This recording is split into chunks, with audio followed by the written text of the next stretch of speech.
দাদা বাড়িতে আসতে না আসতেই আমাদের মেয়ে সোনের কি গিফট পেলো এবং কার থেকে গিফট পেলো। আর মেয়েকে রেখে প্রথমবারের মতো আমি আর আমার হাজব্যান্ড ঘুরতে গেলাম, খাওয়া দাওয়া করলাম। সে সব কিছুই থাকছে আজকের ভিডিওতে। আসসালামু আলাইকুম এভরিওয়ান, কেমন আছেন সবাই? আশা করছি ভালো। এই যে ভর্তাগুলো দেখতে পাচ্ছেন, এগুলো কিন্তু আমার শাশুড়ি আম্মু বানিয়েছে। তো আজকে দুপুরে হচ্ছে উনি কয়েক পদের ভর্তা, ডাল এগুলোই করেছে। এখানে আছে কাঁঠালের বিচি ভর্তা, সরিষা ভর্তা আর আছে শুটকি ভর্তা। এই 3 পদের ভর্তার মধ্যে আমার কাঁঠালের বিচি ভর্তা আর শুটকি ভর্তাটা অনেক বেশি পছন্দের। শুটকি ভর্তার উপরে তো কোনোটাই নেই। আর সরিষা ভর্তা তো ঠান্ডার জন্য বেশ উপকারী। আমাদের বাড়িতে কারো ঠান্ডা লাগলে সরিষা ভর্তা আর কালো জিরা ভর্তা বানানো হয়। এই তো প্রথমেই ছিল শাকভাজি, তো শাকভাজি দিয়ে খাচ্ছি। তারপরে একে একে ভর্তাগুলো খাবো। ভর্তা দেখে আসলে অন্য কিছুই খেতে মন চাচ্ছিল না। তারপরেও শাকভাজি না খেলে বকা খেতে হবে, বকা শুনতে হবে আর কি।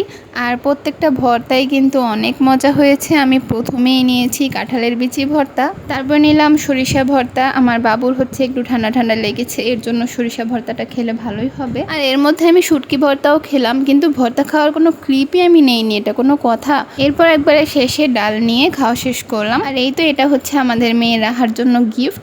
ও দাদাবাড়িতে আসতে না আসতেই গিফট পেয়ে গেছে। আর এই গিফটটা হচ্ছে ওর বড় মার তরফ থেকে, অর্থাৎ আমার হাজব্যান্ডের যে দাদি, মানে আমার দাদি শাশুড়ি, উনি আমার মেয়েকে দিয়েছে, ওর বড় মা দিয়েছে আর কি। এই রিংগুলো খুবই সুন্দর, আমার কিন্তু খুবই পছন্দ হয়েছে। আমি বলেছিলাম যে এই ডিজাইনটা ভালো লাগছে। দেন দোকানে গিয়ে নাকি এই কানের দুলগুলোই চোখে পড়েছে। আপনাদের কাছে দুলগুলোর ডিজাইন কেমন লেগেছে অবশ্যই কমেন্টে জানাবেন। আর এই চিপসটার নাম না আমার একদমই মনে ছিল না।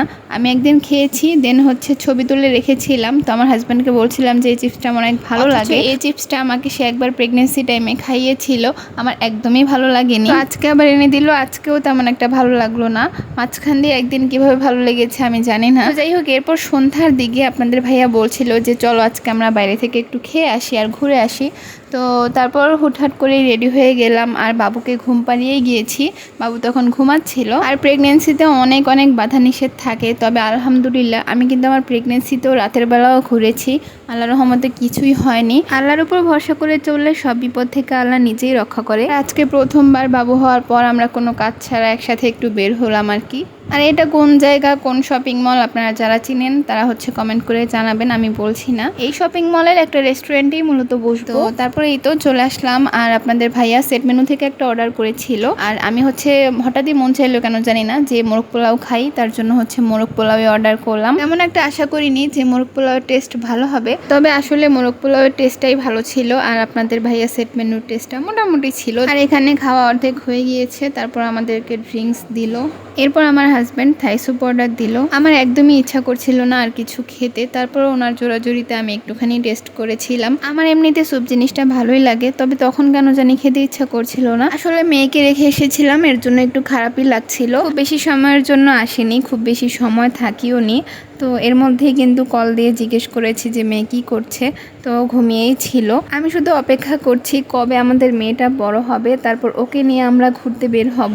এখন যেমন দুজন মিলে হুটহাট বের হয়ে যাই, তখন আমরা 3 জন মিলে বের হয়ে যাব ইনশাআল্লাহ। এই তো খাওয়া দাওয়া শেষে আমার ননদের জন্য একটা খাবার পার্সেল নিয়ে বের হয়ে গেলাম। আর আপনারা যে যাই বলেন না কেন, আমার মনে হয় যে রাতের বেলা ঢাকায় ঘুরতে মজা আর দিনের বেলা গ্রামে ঘুরতে মজা। কারণ রাতের ঢাকা থাকে একদম আলোকিত, আর দিনের বেলা হচ্ছে গ্রাম সুন্দর থাকে, আর রাতের বেলা একদম ঘুটঘুটে অন্ধকার থাকে, যার জন্য আমার কাছে এটাই মনে হয়। তো যাই হোক, ঘোরাঘুরি শেষ, এখন চলে যাচ্ছি বাসায়। আর এই ছিল আমার আজকের ভিডিও, আশা করছি সবার ভালো লাগবে।